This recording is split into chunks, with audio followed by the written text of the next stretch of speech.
साथियों, आप सभी का इस प्लेटफॉर्म पर स्वागत है।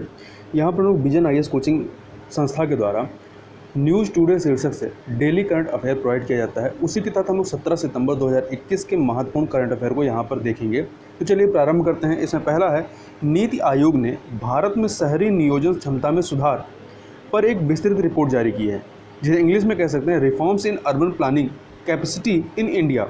यह रिपोर्ट जो है भारत में शहरी नियोजन क्षमता में वृद्धि करने के उपायों को रेखांकित करती है तथा यह विदित है कि मौजूदा शहरी नियोजन ढांचा जो है वो अत्यधिक जटिल है, जो प्रायः अस्पष्टता तथा जवाबदेही की कमी का कारण बनता है। कुल वैश्विक शहरी आबादी के लगभग 11% हिस्से के साथ भारत में विश्व की दूसरी सबसे बड़ी शहरी प्रणाली जो है मौजूद है। वर्ष 2036 तक कुल जनसंख्या वृद्धि में शहरी समृद्धि का योगदान जो है वो 73% होने की अपेक्षा है। इसके अतिरिक्त शहरी नियोजन जो है शहरों, नागरिकों और पर्यावरण के एकीकृत विकास की नींव है। इस रिपोर्ट में 3 स्तंभों या 3 पिलर सार्वजनिक क्षेत्र, शिक्षा अनुसंधान क्षेत्र और निजी क्षेत्र पर प्रमुख रूप से ध्यान दिया गया है। इस रिपोर्ट में चिन्हित किए गए शहरी नियोजन और अभिशासन संबंधी जो प्रमुख मुद्दे हैं और जो अनुशंसाएं हैं, यदि उनकी बात करें तो देश में शहरीकरण का महत्वपूर्ण हिस्सा अनभिज्ञात तथा उपेक्षित है। 7,933 शहरी बस्तियों में से आधे जनगणना नगर हैं, जो ग्रामीण संस्थाओं के रूप में शासित हैं। इसके संबंध में जो अनुशंसा की गई है वो क्या है कि प्रत्येक शहर को वर्ष 2030 तक सभी के लिए स्वस्थ शहर बनने की आकांक्षा रखनी चाहिए। एक स्वस्थ शहर को एक ऐसे शहर के रूप में परिभाषित किया जाता है जो भौतिक और सामाजिक वातावरण को लगातार निर्मित तथा उत्कृष्ट करता हो, साथ ही निवास हेतु जनसंख्या समूहों के मध्य पारस्परिक समर्थन को सक्षम करने के लिए सामुदायिक संस्थानों का विस्तार करता हो। दूसरी चीज जो प्रमुख मुद्दा है, शहरी नियोजन कार्यों को राज्यों से निर्वाचित शहरी स्थानीय सरकारों को हस्तांतरित किया जाना चाहिए, जो कि अब तक नहीं हुआ है। यह 74वें संविधान संशोधन अधिनियम 1992 के माध्यम से परिकल्पित किया गया था। इसके संबंध में जो अनुशंसा है कि town and country planning act में संशोधन किया जाना चाहिए। और जो अगला मुद्दा है वह यह है कि बाजार की शक्तियों, सामाजिक आवश्यकताओं तथा पर्यावरण संबंधी मुद्दों के कारण भूमि का प्रतिस्पर्धी उपयोग हो रहा है। तो इसके लिए जो अनुशंसा है कि शहरी भूमि का इष्टतम उपयोग होना चाहिए। भूमि उपयोग योजना और परिवहन योजना को एकीकृत करना चाहिए। साथ ही इसका परिवहन क्षेत्र से उत्पन्न होने वाली ऊर्जा आवश्यकताओं को कम करने हेतु एक उपकरण के रूप में भी उपयोग किया जाना चाहिए। साथ ही जो अगला मुद्दा है इसके संबंध में, शहरी नियोजन क्षेत्र में निजी क्षेत्र की भागीदारी और नागरिक भागीदारी अल्प विकसित रही है। तो जो अनुशंसा की गई है कि स्थानीय नेतृत्व का निर्माण तथा निजी क्षेत्र की भूमिका को प्रोत्साहित करना चाहिए। साथ ही जो अगला मुद्दा है इसके संबंध में कि राज्य नियोजन प्रणालियों में शहरी योजनाकारों की अपर्याप्त संख्या तथा बहुविषयक समूहों का अभाव है। तो इसके संबंध में जो अनुशंसा है वो यह है कि भारत सरकार के एक सांविधिक निकाय के रूप में national council of town and country planners का गठन किया जाना चाहिए। आवासन और शहरी कार्य मंत्रालय के नेशनल अर्बन इनोवेशन स्टैक के अंतर्गत national digital platform of town and country planners के गठन का सुझाव दिया गया है। इसके अतिरिक्त जो अन्य मुद्दा है वो शहरी एवं ग्रामीण नियोजन तथा विकास के बीच समन्वय का अभाव है। इसके लिए जो अनुशंसा की गई है वह यह है कि शहरी चुनौतियों का समाधान करने के लिए अधिक संस्थागत स्पष्टता और बहुविषयक विशेषज्ञता लाने की आवश्यकता है। आगे बात कर लेते हैं। भारतीय पुरातत्व सर्वेक्षण ASI ने आर्कोलॉजिकल सर्वे ऑफ इंडिया ने गुप्तकालीन प्राचीन मंदिर के अवशेषों की खोज की है। तो इस मंदिर को उत्तर प्रदेश के एटा जिले में बिलसंड स्थल पर खोजा गया है, जिसे वर्ष 1928 में संरक्षित घोषित किया गया था। मुख्य जो इससे जो निष्कर्ष निकले हैं इस खोज से, या जो यहाँ पे पाए गए हैं, क्या चीज़ें पाई गई हैं, तो एक दूसरे के समीप स्थित 2 अलंकृत स्तंभ जिन पर मानव आकृतियाँ उत्कीर्ण हैं तथा मंदिर की ओर जाने वाली सीढ़ियों पर शंख लिपि में श्री महेंद्रदित्य उत्कीर्ण है, जो कि गुप्त शासक कुमारगुप्त प्रथम द्वारा धारण की गई उपाधि थी। तो ध्यान रखिएगा, श्री महेंद्रदित्य उपाधि किसने धारण की थी, तो गुप्त शासक कुमारगुप्त प्रथम के द्वारा धारण की गई थी। यह खोज इसलिए महत्वपूर्ण हो जाती है क्योंकि गुप्त काल के अब तक केवल 2 अन्य संरचनात्मक मंदिर ही पाए गए हैं। पहला दशावतार मंदिर देवगढ़ का, और दूसरा है भितरगांव मंदिर कानपुर देहात का, और तीसरा ये है जो कि एटा जिले में बिलसट नामक स्थल पर खोजा गया है। गुप्तकालीन मंदिर वास्तुकला के बारे में बात करें तो उत्तरी मध्य भारत में गुप्त शासनकाल, जो कि आपका छठी शताब्दी के मध्य का ये शासनकाल था, इसके दौरान उपासना हेतु प्रथम हिंदू मंदिरों साथ ही बौद्ध मंदिरों का भी निर्माण करवाया गया था। ये शैल कर्तित उपासना स्थलों की आरंभिक परंपरा से विकसित हुए थे। इस युग को भारतीय स्थापत्य कला का स्वर्ण युग कहा जाता है। इस काल में मंदिर निर्माण से संबंधित नियमावली रचित की गई थी तथा गुप्तकालीन मंदिर किसी एक देवता की बजाय बड़ी संख्या में हिंदू देवताओं को समर्पित थे। तो यह भी एक इसकी विशेषता है कि इस समय जो मंदिर होते थे किसी एक पर्टिकुलर देवता के लिए नहीं बल्कि कई सारे हिंदू देवताओं के लिए समर्पित थे। गुप्तकालीन शैली कुषाण, मथुरा तथा गांधार कला से प्रभावित थी। इसमें इन कला शैलियों की टी आकार के प्रवेश द्वार, सुसज्जित द्वार चौखट, उच्च उभार युक्त मूर्तियों से अलंकृत पट्टिकाएं, फूल पत्तियों एवं कंटकी पर्णकों का रूपांकन जैसी सामान्य विशेषताओं को ग्रहण किया गया था। कुछ अन्य चीज़ों को देखें तो शंखलीप के बारे में यदि बात करें तो शंखलीप या जिसे सेल स्क्रिप्ट भी कहते हैं में अलंकृत सर्पिलाकार वर्णों का प्रयोग किया गया है जो शंख की भांति दृष्टिगत होते हैं। इस लिपि को ब्राह्मी लिपि से ही व्युत्पन्न माना जाता है। ब्राह्मी तथा शंखलिपि दोनों ही शैलीबद्ध लिपियां हैं। इनका उपयोग मुख्य रूप से नाम और हस्ताक्षर के लिए किया जाता था। इनका प्रयोग उत्तर मध्य भारत में 4वीं तथा 8वीं शताब्दी के दौरान के अभिलेखों में हुआ है और इस लिपि के प्रयोग युक्त अभिलेखों वाले प्रमुख स्थलों में बिहार में मुंडेश्वरी मंदिर, मध्य प्रदेश में उदयगिरी की गुफाएं आदि शामिल हैं। आगे बात कर लेते हैं। केंद्र सरकार द्वारा 2 लाख करोड़ रुपए तक के दबावग्रस्त ऋणों के अधिग्रहण हेतु वर्ल्ड बैंक की स्थापना की गई है। तो देखिए, फरवरी 2021 में अपने बजट भाषण में वित्त मंत्री ने गैर निष्पादित परिसंपत्तियों अर्थात एनपीए नॉन परफॉर्मिंग एसेट के समाधान हेतु राष्ट्रीय परिसंपत्ति पुनर्गठन कंपनी लिमिटेड, इंग्लिश में कहें तो national asset reconstruction company limited NARCL के गठन की घोषणा की थी। इसे वर्ल्ड बैंक के नाम से जाना जाता है। तो ध्यान रखिएगा, राष्ट्रीय परिसंपत्ति पुनर्गठन कंपनी लिमिटेड को ही वर्ल्ड बैंक कहा जाता है। NARCL को कंपनी अधिनियम के तहत निगमित किया गया है तथा इसने एक परिसंपत्ति पुनर्गठन कंपनी के रूप में लाइसेंस के लिए भारतीय रिजर्व बैंक के पास आवेदन किया है।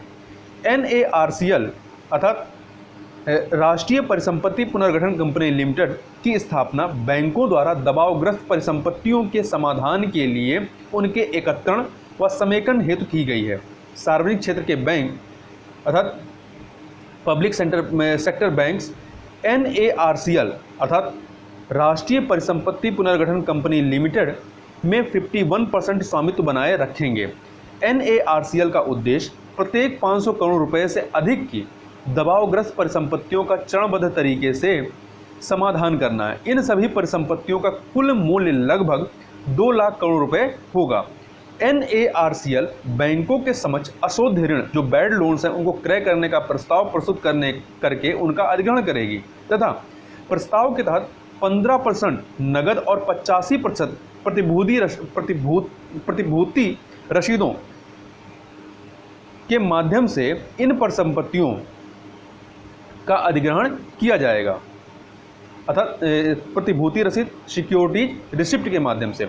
ये सिक्योरिटी रिसिप्ट या सार सरकारी गारंटी से समर्थित होंगे जिसके लिए 30,600 करोड़ रुपए का प्रावधान किया गया है। यह गारंटी 5 वर्षों के लिए वैध होगी। यह गारंटी SR के अंकित अर्थात प्रतिभूति रसीदों सिक्योरिटी रिसिप्ट के अंकित मूल्य और वास्तविक प्राप्ति के बीच की कमी को पूरा करेगी। आगे बात कर लेते हैं। विश्व बैंक व्यवसाय करने की सुगमता ease of doing business ranking का प्रकाशन बंद करेगा। तो ये महत्वपूर्ण करंट अफेयर है।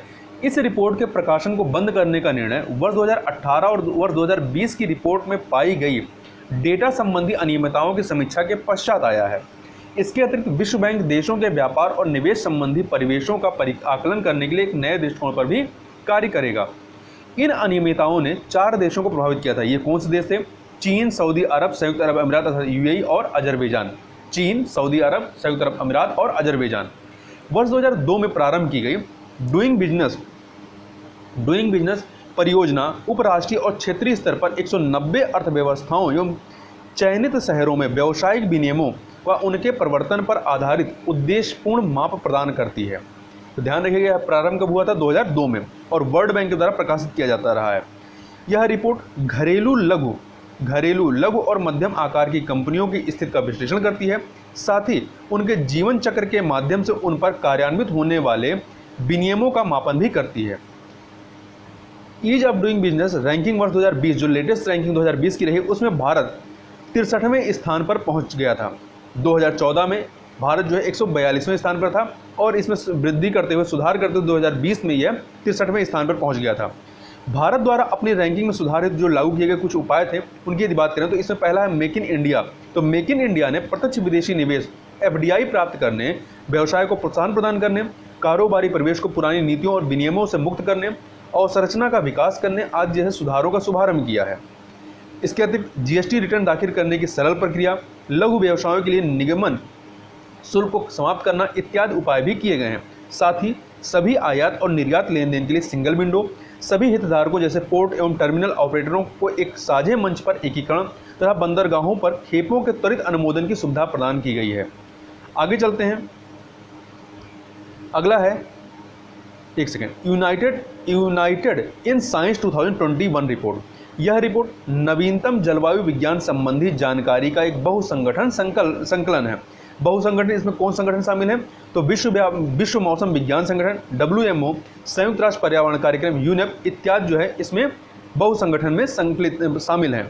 तो यह रिपोर्ट नवीनतम जलवायु विज्ञान संबंधी जानकारी का एक बहुसंगठन संकलन है। यह रिपोर्ट पृथ्वी तंत्र की स्थिति को एकीकृत मूल्यांकन प्रदान करती है। इस रिपोर्ट के जो प्रमुख फाइंडिंग्स हैं या निष्कर्ष हैं, उनकी यदि बात करें तो वर्ष 2020 और वर्ष 2021 की प्रथम छमाही में प्रमुख ग्रीन हाउस गैसेज जैसे कि कार्बन डाइऑक्साइड, मीथेन और नाइट्रस ऑक्साइड। तो ध्यान रखिएगा कि ये ग्रीन हाउस गैसेस हैं। कई बार परीक्षा में पूछा जाता है कि निम्न से कौन से ग्रीन हाउस गैसेस नहीं हैं।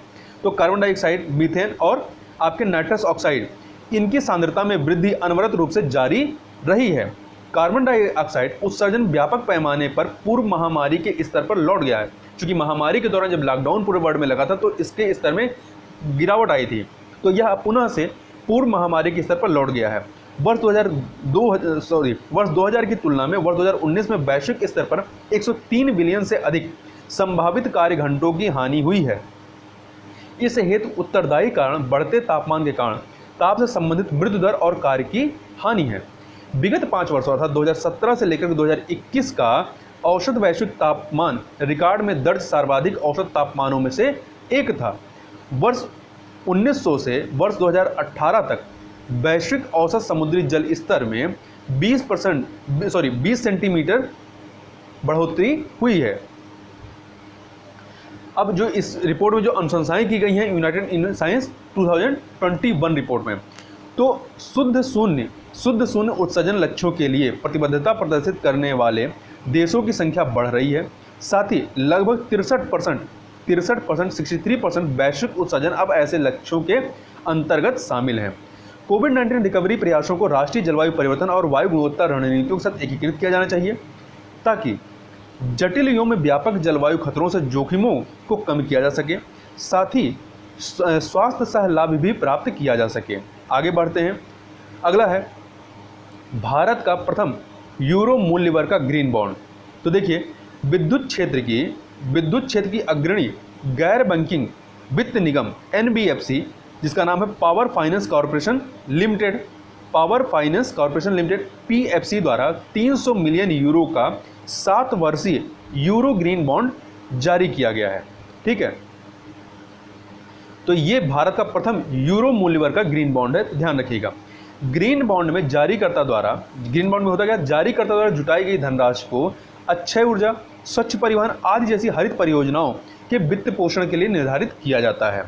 वर्ष 2007 में यूरोपीय निवेश बैंक और विश्व बैंक जैसे विकास बैंकों द्वारा ग्रीन बॉन्ड आरंभ किए गए थे।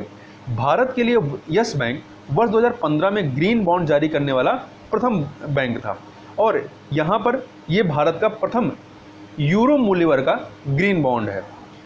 अगला है कम मात्रा में कार्बन वाली ईंटें। भारतीय विज्ञान संस्थान IISc बेंगलुरु के अनुसंधानकर्ताओं ने निर्माण व ध्वंस कंस्ट्रक्शन एंड डिमोलेशन C&D के अपशिष्ट तथा क्षार सक्रिय बाइंडरों के उपयोग द्वारा ऊर्जा दक्ष दीवारों के लिए सामग्रियों के उत्पादन हेतु एक प्रौद्योगिकी विकसित की है। इन्हें कम मात्रा में कार्बन वाली ईंटें कहा जाता है। इनके लिए उच्च तापमान वाले दहन की आवश्यकता नहीं होती है और पोर्टलैंड सीमेंट जैसी उच्च ऊर्जा वाली सामग्री के उपयोग से भी बचा जा सकता है। यह प्रौद्योगिकी CD अपशिष्ट से संबद्ध निपटान समस्याओं को भी कम करेगी। इस परियोजना को भारत सरकार के विज्ञान एवं प्रौद्योगिकी विभाग से वित्त पोषण के सहयोग से भारतीय विज्ञान संस्थान बेंगलुरु द्वारा आरंभ किया गया था। अगला है इंस्पिरेशन 4। इंस्पिरेशन 4 ये क्या है? तो यह प्रथम कक्षीय यात्रा है। यह प्रथम ऑर्बिटल यात्रा है जिसमें सवार व्यक्तियों में से कोई भी पेशेवर अंतरिक्ष यात्री नहीं है। चालक दल ने स्पेस एक्स रॉकेट कंपनी द्वारा उपलब्ध कराए गए ड्रैगन कैप्सूल का उपयोग किया है। दान के लिए वित्त जुटाने के अतिरिक्त इस मिशन का उद्देश्य अंतरिक्ष यात्रियों के शरीर पर गहन अंतरिक्ष के जैविक प्रभावों का अध्ययन करना है। यह एक बहुदिवसीय यात्रा होगी। इसके द्वारा 575 किलोमीटर अर्थात 360 मील की लक्षित ऊंचाई पर एक अनुकूलित उड़ान पथ के साथ प्रत्येक 90 मिनट में पृथ्वी की परिक्रमा की जाएगी। अगला है भारतीय गुणवत्ता परिषद के बारे में, quality council of India QCI। हाल ही में भारतीय गुणवत्ता परिषद ने प्रयोगशाला गुणवत्ता को बढ़ावा देने और उनके प्रदर्शन में सुधार के लिए SK जोशी प्रयोगशाला उत्कृष्टता पुरस्कार का शुभारंभ किया। तो नाम याद रखिएगा इस पुरस्कार का, SK जोशी प्रयोगशाला उत्कृष्टता पुरस्कार। QCI quality council of India भारतीय गुणवत्ता परिषद ये उद्योग संवर्धन और आंतरिक व्यापार विभाग का एक स्वायत्त निकाय है।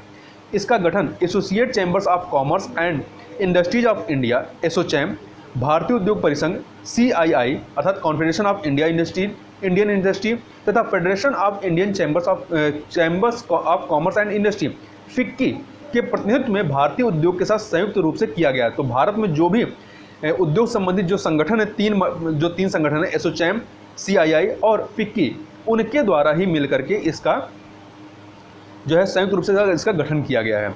QCI quality council of India का गठन उत्पादों, सेवाओं और प्रक्रियाओं के स्वतंत्र तृतीय पक्ष मूल्यांकन हेतु एक तंत्र के निर्माण के लिए किया गया है। शिक्षा और स्वास्थ्य सेवा क्षेत्र के लिए विशिष्ट मान्यता प्राप्त योजनाओं को विकसित करके QCI quality council of India in क्षेत्रों में संगठनों को उत्कृष्टता प्रदान करने में या प्राप्त करने में सहायता करता है। अगला है राष्ट्रीय cadet corps NCC national cadet corps के बारे में।